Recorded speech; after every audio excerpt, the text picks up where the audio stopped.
நம்ம இன்னைக்கு மெட்ராஸ் ஸ்டைலில் ஒரு வெஜிடபிள் ரைஸ்.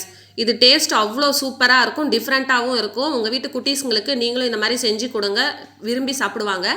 இப்போ நம்ம இதுக்கு மசாலா தான் அரைக்க போகிறோம். இதுக்கு வந்து ஒரு சின்ன துண்டு பட்டை, 4 கிராம்பு, 4 முந்திரி, 1 ஸ்பூன் மிளகு, 1 ஸ்பூன் சீரகம், 1 ஸ்பூன் சோம்பு, ஒரு பிரிஞ்சி இலை, 1 ஸ்பூன் தனியா பவுடர், ஒரு சிட்டிகை மஞ்சத்தூள் போட்டு நல்லா அரைச்சிக்க போகிறோம்.